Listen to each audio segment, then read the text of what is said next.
Matius pasal 17 ayat 14 sampai ayat yang ke-21. Sekali lagi, kalau saudara sudah dapat katakan luar biasa. Kita baca bersama-sama 3, 2, 1. Ketika Yesus dan murid-muridnya kembali kepada orang banyak itu, datanglah seorang mendapatkan Yesus dan menyembah, katanya, "Tuhan, kasihanilah anakku, ia sakit ayak dan sangat menderita. Ia sering jatuh ke dalam api dan juga sering ke dalam air. Aku sudah membawanya kepada murid-muridmu, tetapi mereka tidak dapat menyembuhkannya." Maka kata Yesus, "Hai kamu angkatan yang tidak percaya dan yang sesat, berapa lama lagi aku harus tinggal di antara kamu? Berapa lama lagi aku harus sabar terhadap kamu? Bawalah anak itu kemari." Dengan keras Yesus menegur dia, lalu keluarlah setan itu daripadanya, dan anak itu pun sembuh seketika itu juga. Kemudian murid-murid Yesus datang, dan ketika mereka sendirian dengan dia, bertanyalah mereka, "Mengapa kami tidak dapat mengusir setan itu?" Ia berkata kepada mereka, "Karena kamu kurang percaya. Sebab aku berkata kepadamu, sesungguhnya sekiranya kamu mempunyai iman sebesar biji sesawi saja, kamu dapat berkata kepada gunung ini, pindahkanlah dari tempat ini ke sana, maka gunung ini akan pindah, dan takkan ada yang mustahil bagimu." Jenis ini tidak dapat diusir kecuali dengan berdoa dan berpuasa. Puji Tuhan. Silakan duduk kembali Bapak Ibu Saudara. Saya bersuka cita karena saya bisa menyampaikan firman Allah. Nah, pagi ini Bapak Ibu Saudara, saya ingin berkhotbah dengan judul penyembahan mendatangkan mujizat. Amin. Amin. Penyembahan mendatangkan mujizat, Bapak Ibu Saudara. Kenapa? Karena saya dan saudara diciptakan Tuhan hanya ada satu tujuan utama, yaitu menyembah Dia. Amin. Kita diciptakan hanya ada satu tujuan, untuk memuji Dia. Ya. Ada orang bilang, "Saya diciptakan Pak untuk kawin." Ya. Itu kawin yang berikut. Tujuan utama Tuhan ciptakan kita supaya kita menyembah Dia. Nah, kalau kita kembali kepada tujuan utama Tuhan menciptakan kita, karena memang waktu manusia jatuh ke dalam dosa, yang rusak itu adalah hubungan manusia dengan Allah. Secara khusus penyembahan persekutuan dengan Allah, itu yang rusak. Ya, itu sebab Yesus datang dan Yesus mati bagi kita semua untuk memperbaiki hubungan. Itu sebabnya surat Efesus mengatakan, kamu yang jauh sudah dibawa lebih dekat kepada Allah. Kita dulu jauh karena dosa, tetapi sudah dipulihkan kembali kepada tujuan Allah, yaitu menciptakan saya dan saudara. Ya. Jadi Tuhan punya tujuan untuk menciptakan kita. Kita harus terus menyembah Dia. Nah, di dalam ayat yang tadi kita baca ada kata menyembah. Ya, kata menyembah itu Bapak Ibu Saudara berasal dari kata Yunani proskuneo. Proskuneo itu bukan saja menyembah, tapi mempunyai arti memuja, sujud, beribadah. Ya, jadi Tuhan mau supaya saya dan saudara kembali kepada tujuan. Itu sebabnya orang-orang yang kembali kepada tujuan Allah untuk menyembah Allah mungkin juga bisa salah menyanyi kadang-kadang, ya. Tapi Tuhan tetap lawan. Ya. Saya ingat ini cerita lama. Katanya dulu di Batam 2, masih dulu ya. Jadi komunikasi kurang lancar, ya. Ada orang Batam 2 di sini? Ada. Jangan tersinggung ya. Ini saya dengar orang Batam 2. Jadi satu sore mereka duduk di pantai di Tanjung, terus orang ambil gitar, anak-anak muda. Jadi mereka mulai ikuti gitar, menyanyi. Ya. Mereka mulai angkat lagu. Ya. Jadi bilang, ada lagu-lagu satu. Jadi teman, lagu apa? Yang pasti pernah dengar. Iya. Lagu apa dulu? Itu Yesus di Tanjung. Jadi orang mulai angkat, Yesus di Tanjung, Yesus di Tanjung. Teman Biar salah, tapi kalau Tuhan hadir nanti luar biasa ya. Jadi Yesus disanjung menjadi Yesus ditanjung karena menyanyi ditanjung ya. Tapi kembali, Tuhan mau supaya saya dan saudara memuliakan Dia. Amin. Orang yang memuliakan Tuhan, terus memuji Tuhan, orang itu akan menjadi pribadi yang berbeda. Amin. Saya dan saudara kalau sungguh-sungguh memuji Tuhan, kita akan awet muda ya. Karena biasanya yang suka bersungut-sungut itu yang cepat tua. Sudah cepat tua, penyakit lagi. Karena tahukah saudara bahwa survei membuktikan, ya 99% penyakit itu karena stres. Jadi jangan saudara bangga, minum kita sudah begini sudah, bukan stres. Nah itu saudara semua cepat mati. Ya. Karena firman Tuhan bilang, hati yang gembira adalah obat yang manjur. Bukan obat saja. Jadi sebenarnya Tuhan sudah ciptakan di dalam tubuh kita ini obat.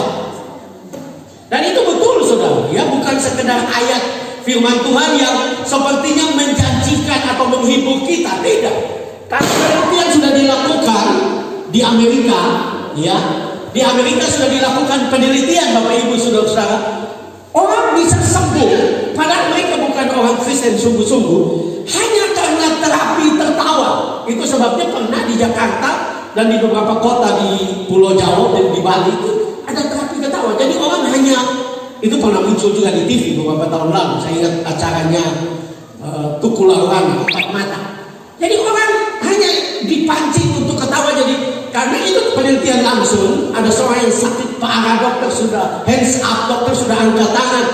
Dan karena dokter ini seorang yang kreatif, dia bilang, saya coba ya. Jadi dia kebetulan di Amerika, jadi ruangannya ada TV, diputar film lucu. Jadi setiap saat orang yang nonton dan dia ketawa-ketawa, aneh, dia sembuh. Jadi sukacita memuji Tuhan itu dapat mendatangkan mujizat. Amin. Nah memang istilah terapi itu dipakai oleh dunia sehingga mereka berkata, coba saudara lihat kelingking. Masih ingat di Tukul Arwana itu, coba lihat kelingking saudara dan saudara tertawa. Nah memang jangan ketawa-ketawa sendiri. Itu pas terganggu itu. Ya, tapi intinya ini yang Tuhan mau dari kita. Amin. Kita bersuka cita apapun terjadi, datang kepada Tuhan dan menyembah Tuhan. Amin. Karena waktu kita menyembah Dia, maka sesuatu yang dahsyat pasti terjadi. Iya, sesuatu yang luar biasa pasti terjadi. Saya ingat waktu tahun berapa ya, 2000-an kalau tidak salah, itu di Surabaya ada KKR. Mau bikin KKR besar, kalau tidak salah Reinhard Bonnke yang pengkhotbah. Tetapi setelah semua undangan disebarkan semua, sebenarnya izin sudah keluar. Tetapi pas hari di mana KKR, orang sudah berdatangan di stadion besar di Surabaya. Semua orang sudah hadir, termasuk saudara-saudara kita dari Muslim yang pakai jilbab yang pengen sembuh karena mereka sakit. Mereka sudah hadir penuhi stadion dan mendadak ada surat pembatalan KKR. Ya, KKR tidak boleh dilakukan, tapi panitia sudah siap. Nah akhirnya mereka tidak bikin KKR, mereka hanya menyanyi. Dan waktu mereka mulai menyanyi biasa-biasa, menyanyi hanya karena tidak boleh besar-besar. Mereka hanya menyanyi. Mujizat mulai terjadi, orang-orang dengan jilbab disembuhkan oleh Tuhan. Kenapa?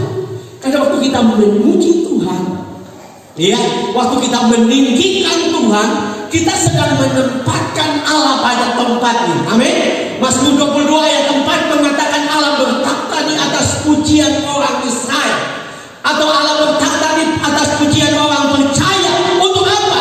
Allah akan melakukan mujizat. Amin. Karena Dia adalah Allah yang baik. Ya, Dia adalah Allah yang baik. Dan kalau kita kembali sebagai orang percaya menempatkan Allah pada tempatnya, itu yang memuji dan menyembah Dia, mujizat pasti terjadi. Amin. Nah ada dua hal yang kita bisa belajar dari penyembahan mendatangkan mujizat. Yang pertama, penyembahan mendatangkan mujizat karena sekalipun ada penundaan mujizat. Kalau saudara baca ayat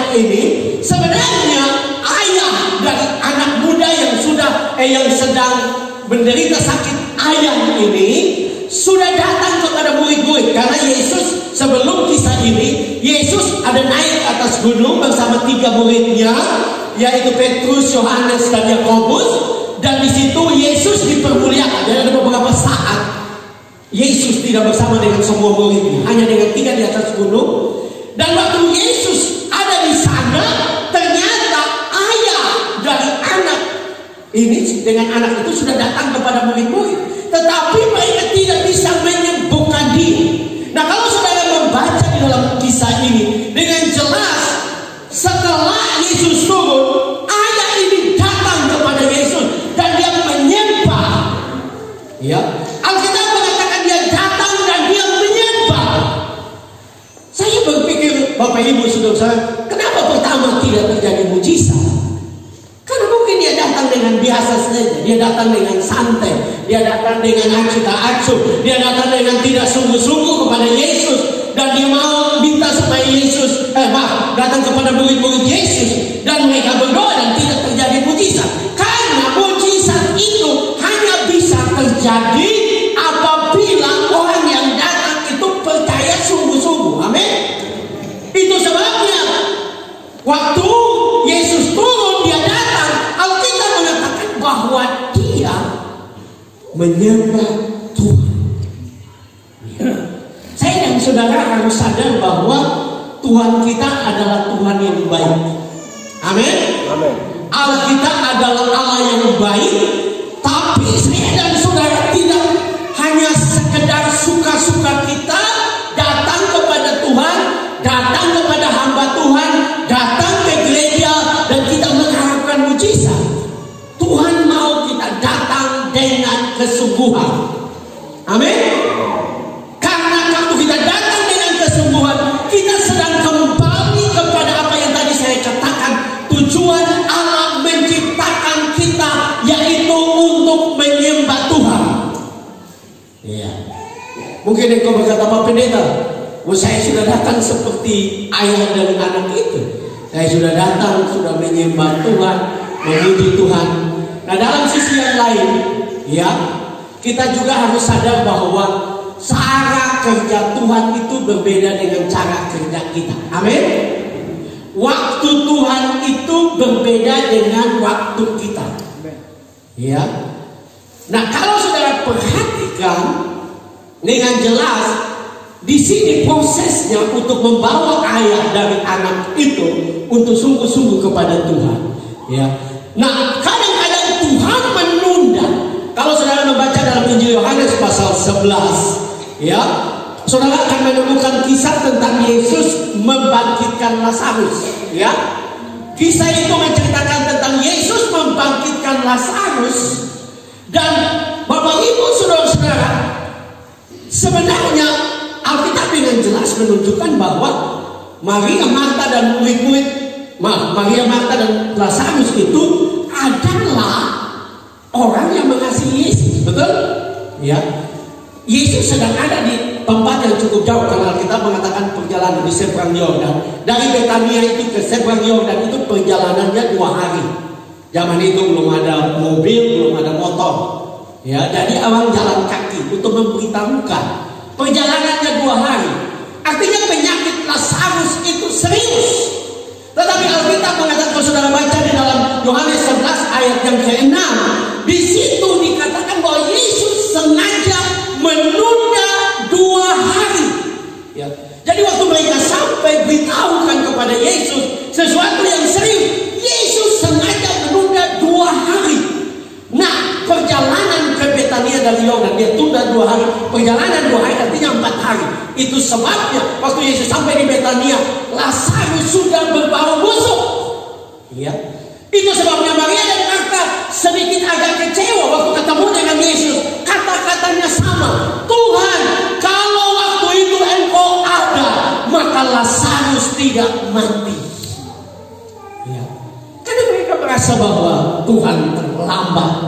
Kenapa Tuhan mesti tunda 2 hari?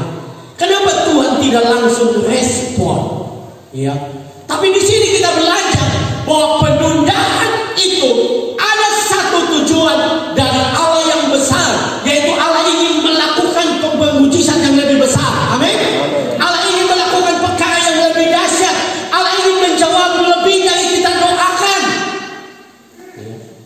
semua pengen cepat gitu. Manusia ini kalau berdoa, baru 1 minggu bilang, bagaimana saya sudah berdoa pun belum jadi nih. Tuhan dia tidak. Ya. Saya mau katakan kepada saudara harus belajar bahwa Tuhan kita adalah Tuhan yang tahu yang terbaik bagi kita. Amin. Ya, ada ungkapan yang baik. Seringkali kalau kita bicara waktu, kita pikir kita punya waktu ini penting. Ya. Tapi saya mau katakan, ada ungkapan yang mengatakan jam Allah selalu tepat. Artinya ada waktu Tuhan yang lebih baik bagi saya dan saudara. Ya. Karena kalau terlalu cepat bisa berbahaya. Saya waktu menulis khotbah ini, saya ingat ada cerita kisah nyata. Dulu sekali di Inggris ada seorang anak muda.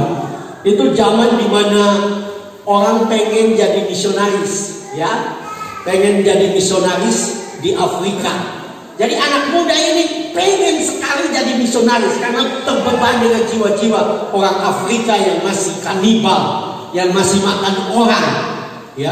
Jadi anak muda ini belajar di sekolah teologi, cepat-cepat selesai dan siap semua dan siap untuk berangkat. Zaman itu masih pakai kapal, tapi dia harus naik dari kotanya pergi ke pelabuhan kapal, itu naik kereta api. Nah pas dia mau naik kereta api jalan, dia terburu-buru, dia jatuh, kakinya patah. Jadi dia bilang, waduh Tuhan, dia kecewa sekali.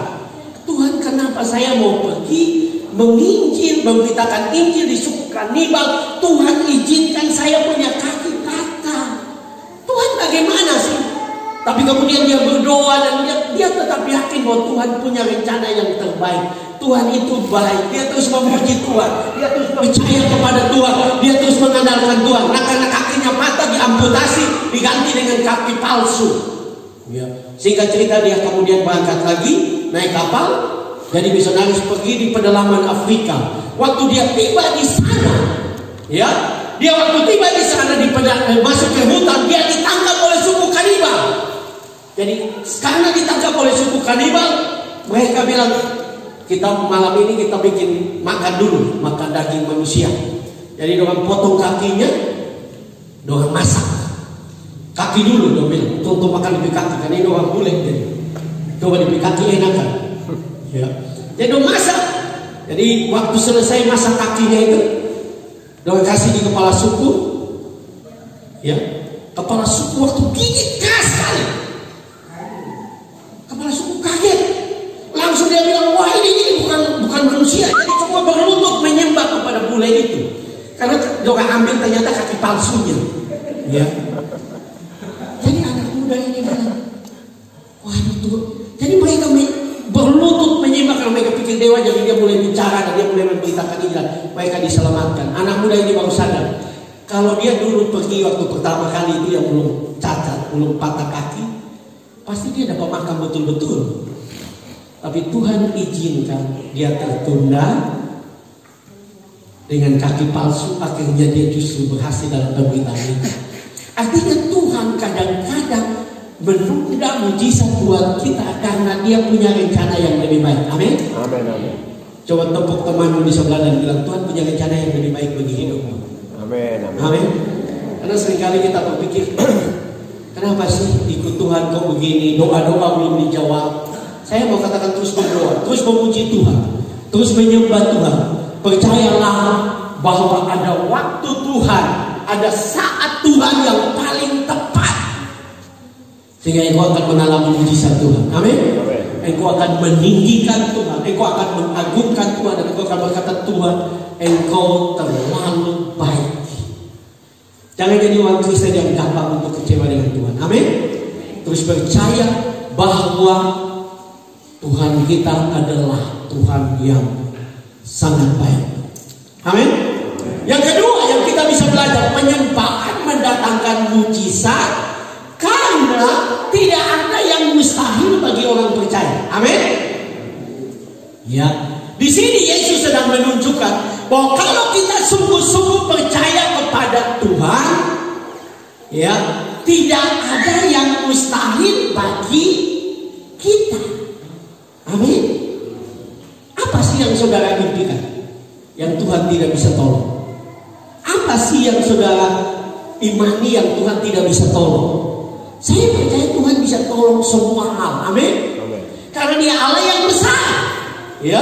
Kalau kita belajar Alkitab dari kitab Kejadian, dari penciptaan, Allah kita adalah Allah yang luar biasa. Amin.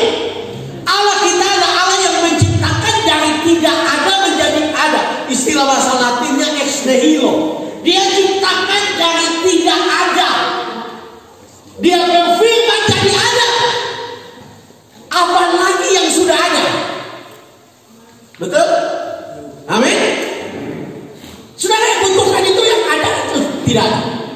Yang sudah ada, tapi mungkin belum jadi punya kita. Betul? Contohnya saudara membutuhkan motor. Ya. Itu kan ada. Motor itu kan ada di dealer. Betul? Yang perlu adalah motor itu diantar ke rumah saudara. Ya. Nah, saya teringat akan dulu tahun 2000-an ya, itu ada beberapa buku yang ditulis oleh seorang anak muda bernama Robert Liardon. Robert Liardon ini pernah dibawa ke surga. Ya. Anak ini dipakai Tuhan luar biasa di Amerika. Robert Liardon. Nah, saya membaca kisah di dalam buku, jadi menulis beberapa buku saya punya. Kisah hidupnya luar biasa. Dari umur 8 tahun dia sudah dibawa ke surga. Jadi dia dipakai Tuhan dari sangat muda. Luar biasa.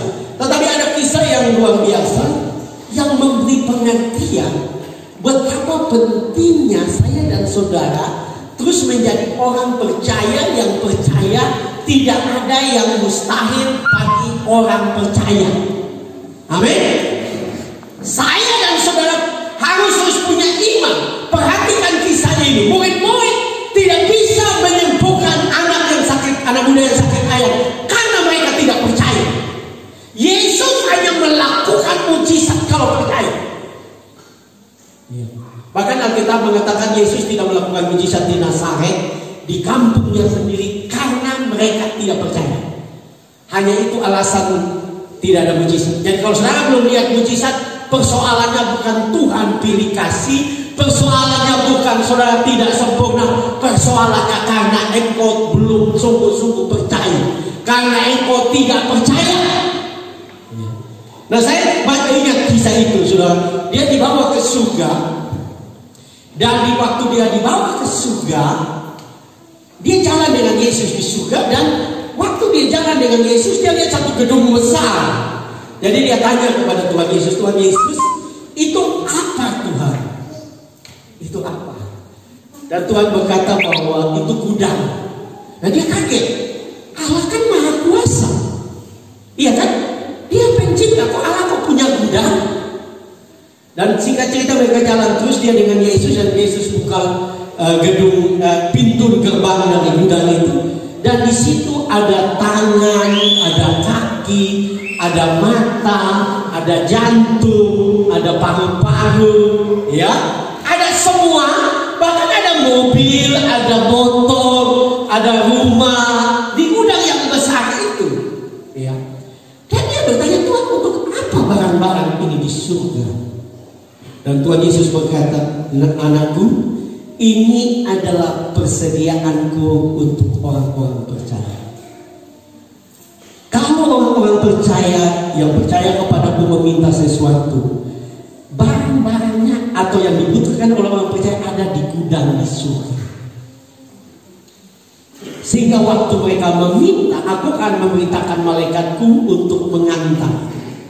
Nah, mungkin sudah berpikir, apakah betul seperti itu? Kalau sedang baca Alkitab soal apakah sesuatu di bumi itu ada di surga, saudara perhatikan waktu Musa membuat kemah suci, Alkitab mengatakan dia melihat di surga. Modelnya itu di surga dia lihat. Iya kan? Kemudian kalau saudara membaca kitab Daniel, saudara akan menemukan bahwa Daniel berdoa berpuasa buat Israel, dan untuk mendapatkan jawaban itu dibutuhkan waktu 21 hari. Memang ada terjadi peperangan di udara antara dengan Mikael dengan pemimpin Persia, kalau kita mengatakan. Jadi tertahan. Nah, kembali kepada apa yang sedang ingin saya katakan. Tidak ada yang mustahil bagi orang percaya, tetapi Tuhan mau supaya saya dan saudara terus percaya kepada Dia, karena kadang-kadang prosesnya sedang jalan. Saudara minta motor, prosesnya sedang jalan. Tuhan sedang mengutus malaikatnya untuk menjawab doamu. Tapi kenapa kita tidak lihat mujizat? Karena kita, contoh sederhana, kita di KKR, kita berdoa, Tuhan berkati saya motor, Tuhan supaya saya rajin gereja, rajin pelayanan, saya melakukan yang terbaik buat Tuhan. Di KKR kita yakin, tapi biasanya keyakinan itu cuma 1 minggu. Ya. Malaikat lagi ada di jalan untuk antar motor, kita sudah tidak percaya. Ya, nanti tunggu KKR berikut lagi baru beriman lagi. Nah, belum sampai malaikat sampai kita sudah tidak percaya. Ya, ada ya seringkali saya bikin guyon, kadang-kadang malaikat sudah di depan pintu tapi laki bini bakal lain. Jadi Tuhan bilang kalau dua-dua bakal lain, kembali dulu, simpan dulu di gudang. Nanti dua-dua baik dulu, sungguh-sungguh baru minta lagi, baru antar lagi. Ya. Nah, seringkali kita tidak lihat mujizat Tuhan karena kita tidak percaya. Amin. Tuhan mau engkau percaya. Amin.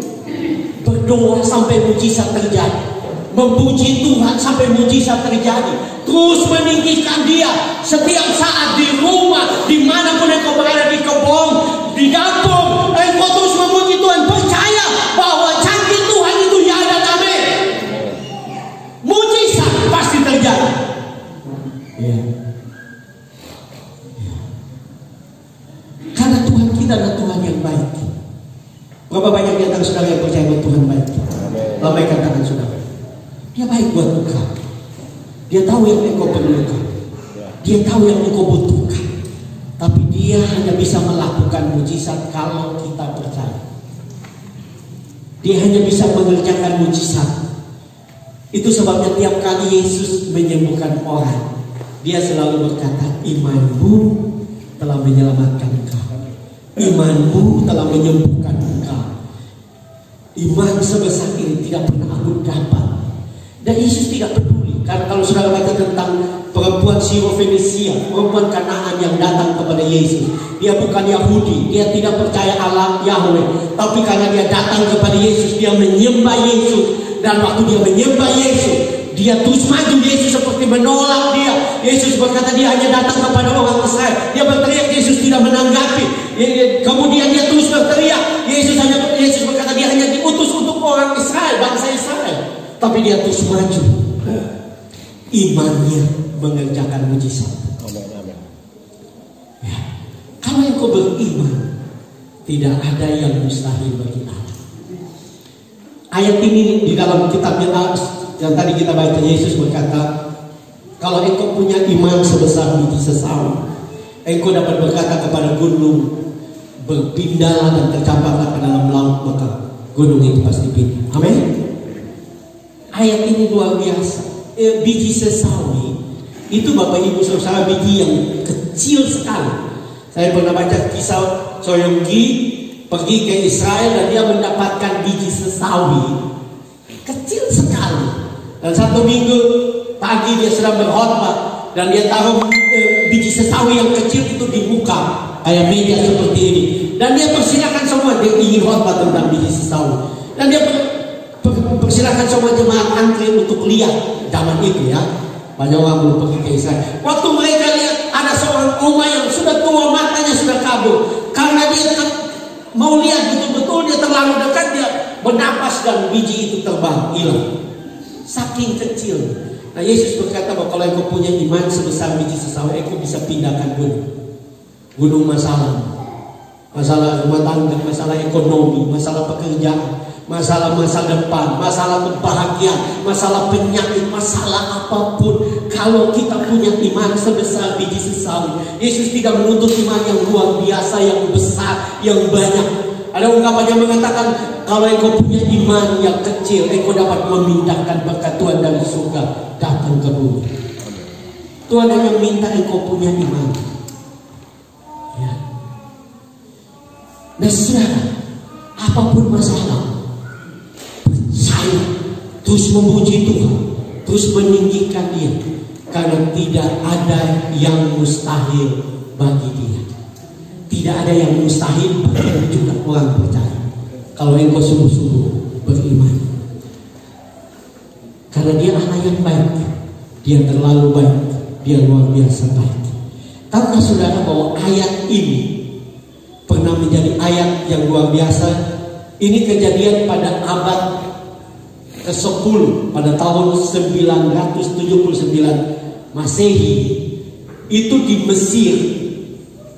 Ya, ada seorang semacam uskup, ya, atau patriark namanya, bernama Patriark Abraham. Dia ada di Kairo, di Mesir. Dan pada waktu itu, ya, ada juga khilafah, ya, itu pemimpin Muslim. Itu bernama Fataliyah. Ada yang menyebut namanya, saya tidak hafal, tapi namanya adalah pembela agama Allah, arti dari namanya itu. Nah, khalifah ini satu waktu diprovokasi oleh seorang Yahudi yang tidak suka dengan kekristenan. Dan dia bilang, orang Kristen itu punya ayat berbunyi, kalau engkau punya iman sebesar biji sawit, engkau dapat berkata kepada gunung berpindah, dan gunung itu akan berpindah. Jadi karena waktu itu Islam menguasai Timur Tengah dan Afrika, maka khalifah ini datang kepada uskup Abraham dan dia berkata, saya dengar kalian orang Kristen punya ayat yang mengatakan, kalau engkau punya iman sebesar biji sesawi, engkau dapat berkata kepada gunung ini berpindahlah dan terjebak ke dalam laut, maka gunung itu akan berpindah. Ini kejadian nyata, saudara bisa baca, search di Google. Nah, kemudian dia datang dan dia berkata, kalau betul ayat itu benar, ya, jadi dia tanya kepada patriark ini, ya, uskup ini, kamu percaya bahwa ayat ini ada di dalam Alkitab? Dia bilang, iya betul ada. Kamu percaya bahwa kalau engkau berkata dengan iman gunung kepada gunung dan berpindah? Iya, saya percaya. Karena dia seorang pemimpin gereja, tidak mungkin dia bilang dia tidak percaya. Nah, waktu mereka bicara itu, di belakang mereka itu ada gunung Mokatam di Mesir. Nama gunungnya Gunung Mokatam. Jadi dia bilang begini, kalau gitu saya minta kalian orang Kristen, saya minta kepada Bapak sebagai pemimpin Kristen di sini, minta supaya pindahkan gunung ini. Gunung itu waktu itu ada di sebelah timur dari Mesir. Saya minta untuk dipindahkan ke sebelah barat. Dan ini tidak main-main, dia serius. 3 ancaman, yaitu yang pertama, kalau gunung itu tidak pindah, maka kalian semua harus, orang Kristen yang ada di Mesir harus masuk Islam. Ya, kalau kalian tidak mau masuk Islam, kalian harus keluar dari Mesir. Tapi yang ketiga adalah, kalau kalian tidak mau keluar dari Mesir, kalian harus menghadapi pedang dari mereka. Artinya dibunuh, saudara. Jadi pilihannya sangat sulit. Ya. Dan uskup ini, singkat cerita, dia pulang, dia kumpulkan semua, ya, pemimpin gereja orang Kristen yang ada di Mesir pada waktu itu, dan dia sampaikan ini. Dan dia minta supaya mereka doa puasa 3 hari. Doa puasa 3 hari. Setelah doa puasa 3 hari, malaikat datang dan bicara kepada dia, kisah itu, ya, mengatakan bahwa coba cari ketemu dengan seorang bernama Saint, orang suci dalam tanda kutip, ya, bernama Saint Simon, ya. Dia buta sebelah karena orang itu betul-betul percaya kepada firman Tuhan yang mengatakan kalau matamu berdosa maka cukil. Karena dia sangat begitu, sangat harafiah, ya. Tetapi singkat cerita, orang ini berkata, iya, mari kita berdoa. Dan singkat cerita saja, kemudian pada hari ketiga mereka ketemu. Dan waktu mereka bertemu, Mereka mulai berteriak kepada Tuhan, ya, berteriak kepada Tuhan. Tuhan kasihanilah kami, Tuhan kasihanilah kami. Dalam kisah itu saya search di Google, itu 400 kali mereka berteriak, 100 kali ke timur, 100 kali ke barat, 100 kali ke selatan, 100 kali ke utara. Mereka berteriak, dan di depan khilafah dan pendukungnya. Dan yang luar biasa, mendadak gempa bumi, dan gunung Mokata mulai terangkat sampai mereka bisa lihat cahaya matahari. Karena itu pagi subuh, matahari baru keluar. Mereka bisa lihat cahaya matahari di bawah gunung Mokata itu. Dan tahukah saudara, mereka terus berseru, Tuhan kasihanilah kami. Dan gunung itu berpindah dari sebelah timur ke sebelah barat sejauh 3 km. Ada yang mengatakan dalam kisah itu bahwa bukti dari mujizat itu adanya gereja gantung di Mesir, ya, ada nama gereja. Tapi intinya, kalau saudara percaya kepada firman Tuhan, Tuhan dapat melakukan mujizat. Amin. Nah, saya juga harus ingatkan, juga jangan gampang. Maksudnya ada ayat-ayat yang Yesus berkata, contohnya, jikalau kamu minum racun maut, kamu tidak mati. Jangan saudara coba meminum. Jikalau itu artinya, kalau orang kasih saudara tidak tahu, Tuhan akan jaga saudara tidak mati. Tapi jangan saudara sudah tahu itu racun kau minum. Nah, itu salah, ya. Jadi kembali, tidak ada yang mustahil bagi orang percaya. Amin. Apa gunung masalahmu bagi ini? Tidak ada yang mustahil bagi Tuhan. Tidak ada yang mustahil bagi engkau. Karena Tuhan kita adalah Tuhan yang besar. Tuhan kita adalah Tuhan yang dasar. Tuhan kita adalah Tuhan yang baik. Dia mau melakukan yang terbaik bagi saya dan saudara.